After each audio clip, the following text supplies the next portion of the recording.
Hi, welcome back and thank you for joining me. Today we are on r/slash am I the jerk? And let's jump right in and see if we can find us some jerks today.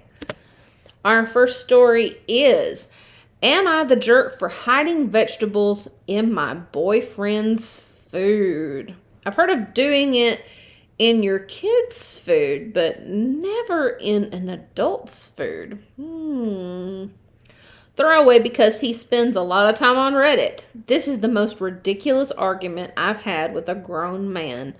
I, 28, have been with my boyfriend, 36, that is a big age gap, for a year, and we moved in together about 4 months ago. One of the first things I noticed about my boyfriend was that he never really ate vegetables. My husband doesn't eat vegetables. Not really. He eats a few, but not a lot. He would sometimes eat them if we were out at a restaurant and they came as part of his meal, but he never ate them when I cooked for him. Originally, I thought that maybe my cooking was the problem, so I asked him if he enjoyed my food, and he told me he loves my cooking. On nights I didn't cook for him, he ate exclusively frozen foods and never ate the vegetables in those either. Naturally, he has some health issues, vitamin deficiencies, etc. He has phrased it to me as if he was somehow just genetically unlucky. I believed it for a while because I don't know how that stuff works, but eventually it became clear to me it's because he voluntarily eats a vegetable like once a month. 6 months ago, I started hiding vegetables in my cooking. If I was making pasta, I'd put the vegetables in I'd usually put in for myself, then took half out and blend it so he wouldn't notice the vegetable chunks, and then tell him I just scooped the veg out of his portion. This happened more often now we live together because I do all the cooking. He's been telling me a lot lately he's been feeling a lot better the past few months and has even had his doctor reduce the dosage of some of his medicine. And he hasn't had to take his multivitamin in weeks. I kept my mouth shut because I'm just glad he's feeling better. And it really does me no harm to hide the veg in his food. Yesterday, I'm making one of our regular pasta meals. It's one that's very easy to hide at least four vegetables in. And I was about to blend my boyfriend's portion when the blender died mid blend. I had to serve it in all its veg chunk glory. My boyfriend refused to eat the vegetables because when he tasted the sauce, he said it's weird how it tastes the exact same even though this one has vegetables in it. So I confessed. He screamed at me and called me a controlling female dog and said that it's none of my business if he thinks vegetables don't do anything. I pointed out he said that he felt better. He said his health was none of my business and I'm a controlling, judgy butthole. And stormed out of our apartment to stay with his sister. His sister texted me and said he was fine, but she agrees with him. My friends agree it's ridiculous that he doesn't eat vegetables, but agree I'm being a jerk. Am I the jerk?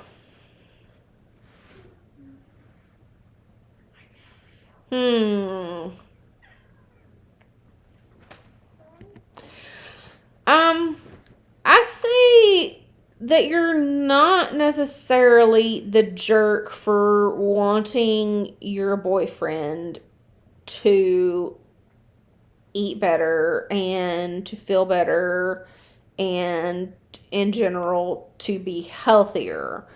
However, he is right that it's technically not your business what he eats.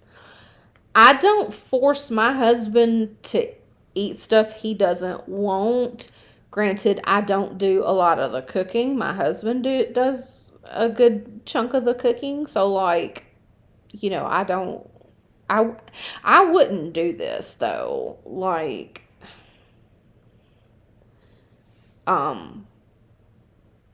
It just screams to me that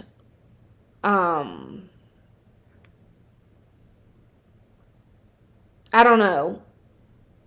I think it's wonderful that you want him to feel better. That's not a jerk thing, but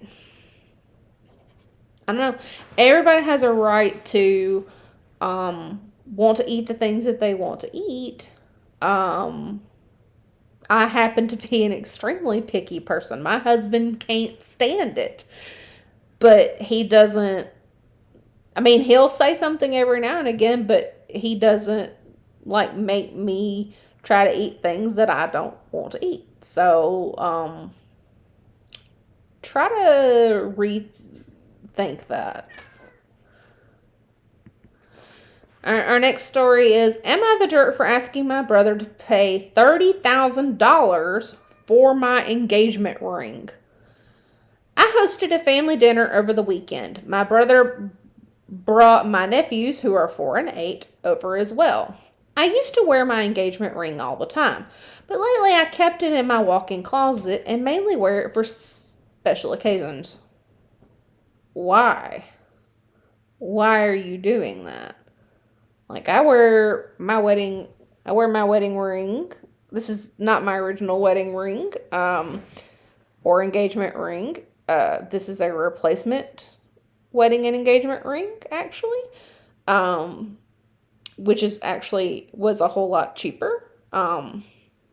But I actually really like it a whole lot. But the only time I ever take them off is when I'm taking a shower. But why would you ever take them off? Why are you keeping it in your walk-in closet and we're only wearing it for special occasions? I don't understand that. While I was cleaning up the dinner table, my nephews went to play with the adults. While the adults were still in the outdoor patio, outdoor kitchen area. My brother was not supervising his kids.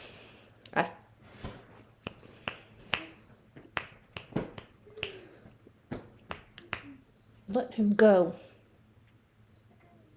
Let him go. I'm sorry.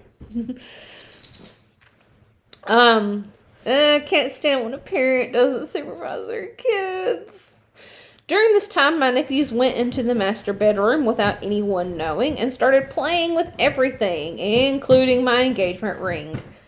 When we came to look for them, they panicked because they know they aren't supposed to be upstairs, ran into the master bathroom, and flushed my ring.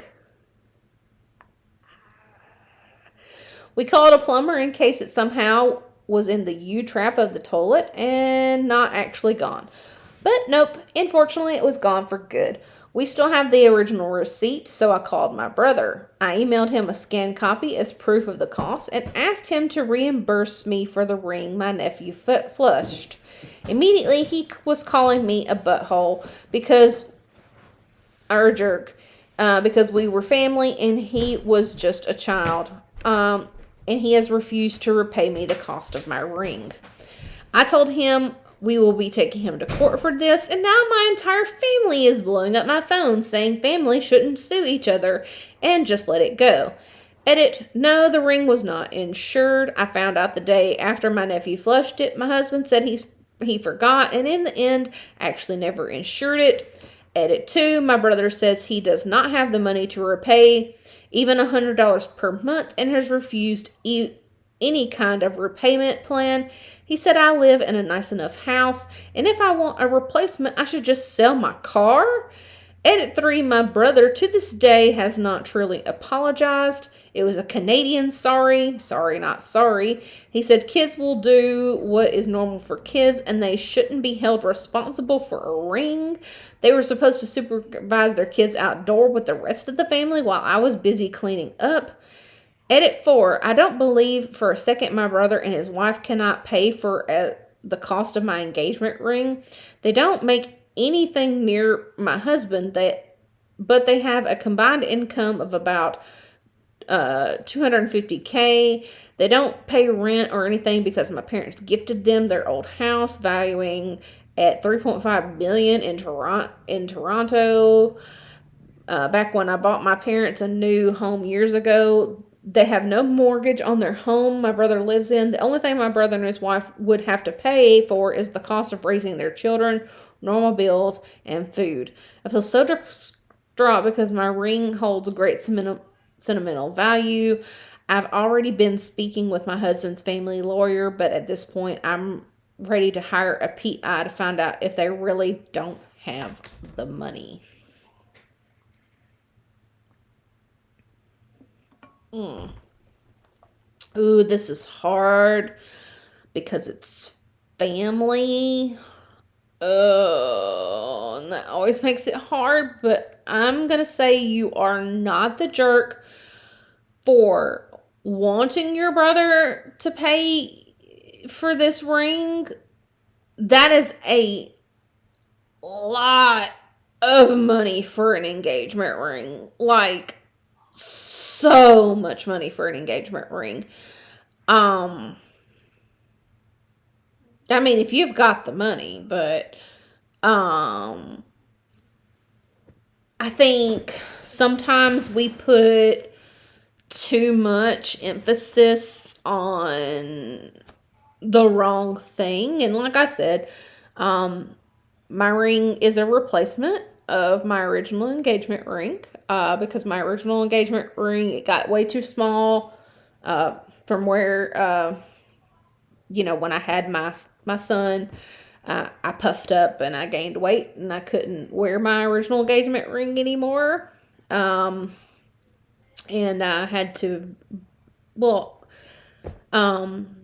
my husband and I, we had a recommitment ceremony when we hit our 10-year, our 10 years, and we both got new rings. And I actually found them on Etsy, and all of our rings together were less than $100. And I'm not mad at the quality of them. They're, didn't turn our fingers green or anything, and they look really nice, and they look like real diamonds, and that's all I really care about, and they look really nice, and didn't have to spend thousands of dollars on them to have them look nice. And again, that kind of goes back to the wedding and things like that. Like, if I had to do it over again, we would go to the courthouse and get married. Like, we would not have done a wedding. Like, it was just so much. But on to the next.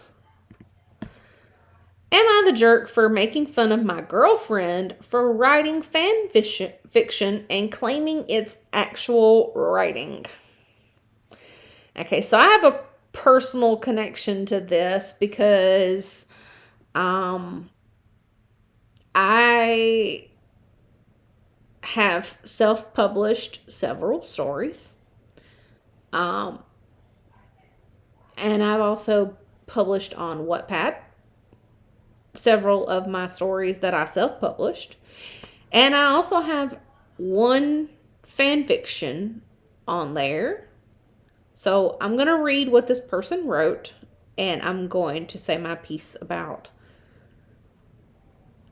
fan fiction and whether or not it's actual writing. My girlfriend Abby, 31, and I, 33, have been together for a few months, and this Easter I was going to introduce her to my family. We haven't moved in together yet. Abby's quite smart. She has a PhD and works in her field. Okay, already, dude, you should... She has a PhD. Dude. I only have a BA, so you can imagine my surprise when a hot and smart woman wanted to date me. Anyway, I digress. Abby's passion is writing. So is mine. Although she's never allowed me to read anything she wrote. I wish my husband would read what I write. She dreams of writing a book and says she's practicing and trying to draft things. One day, I was staying over and fell asleep, and she went to her office to write. When I woke up, I peered over her shoulder when she was writing and saw names that sounded familiar. I asked her about this, and sure enough, she admitted to writing fan fiction. Apparently, she's already wrote 100K fan fiction and is working on her third one. She says it's writing practice and she loves it. I told her it's cringy, and if she's serious about her book, she'd write it by now because she's pretty much already wrote 2 books and if only they weren't fan fiction. She got quiet and told me to leave her alone. When I introduced her to my family, I mentioned that she had a PhD. My brother and sister got impressed and asked about it. Abby tried to tell them, but I interjected and told them to not be so impressed because she wastes her time on writing silly fan fiction. So I don't know how she even got her doctorate. It was meant to be a joke, but Abby got angry. She called me a jerk. She wouldn't talk to me for the rest of the day and asked me to drive her home. I tried to come in, but she told me she wanted to be alone and write her fan fiction. I told her she was childish, but left anyway. I haven't heard back from her since then, and I told my sister, and my sister agreed with Abby. I tried to call Abby, but she texted me with jerk and nothing else. My sister thinks I owe Abby an apology, and I don't think I did anything wrong, and yet Abby is annoyed. Was I really the jerk here? You absolutely were the jerk. Okay? Any person who attempts to put themselves out there with writing, even if it is a fan fiction, is putting their heart and soul out there. And you coming in there and steamrolling over your girlfriend's emotions and passion is the jerk thing to do. Like I said, I wrote a fan fiction,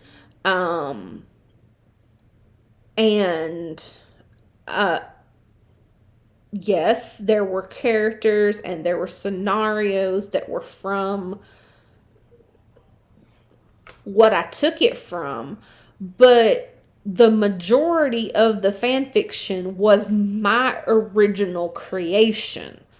So even if you are writing a fan fiction, generally most people are taking from their own brains and their own creativity. They're just using characters that already exist to do it. So to say that that is not actual writing is a slap in the face to a person that wants to pursue writing. That's just another form of creative writing. Or it is a form of creative writing. It's a genre of creative writing. It's called fan fiction. So yes, you're the jerk.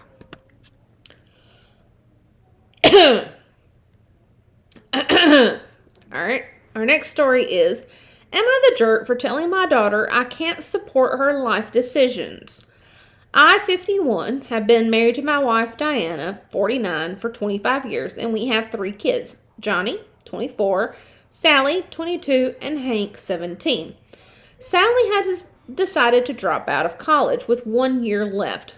Oh, she was so close to being done, though. Oh, okay. Both Diana and I were shocked when she told us, since she's been obsessed with her field of study, biology and ecology, since she was 12. We asked her why, and she said that her and her friend were going to start an online business, and she doesn't feel that she needs the degree anymore. Okay.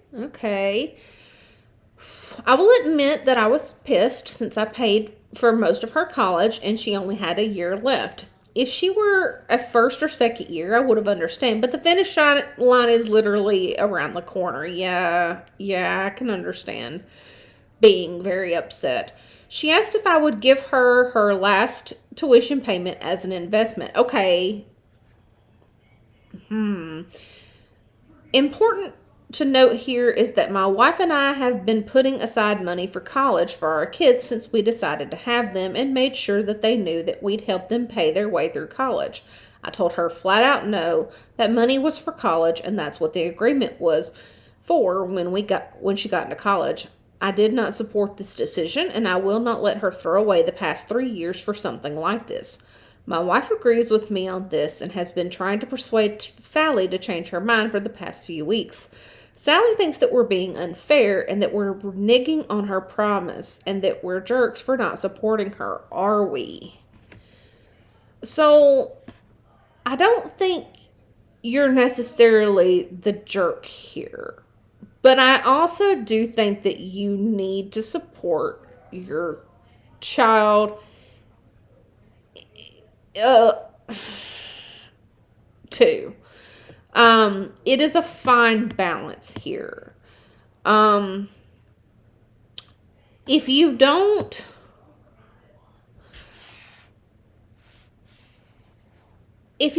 support your child in the decisions that she makes now and say, honey, I don't necessarily understand why you're making this decision, but I support you 100%.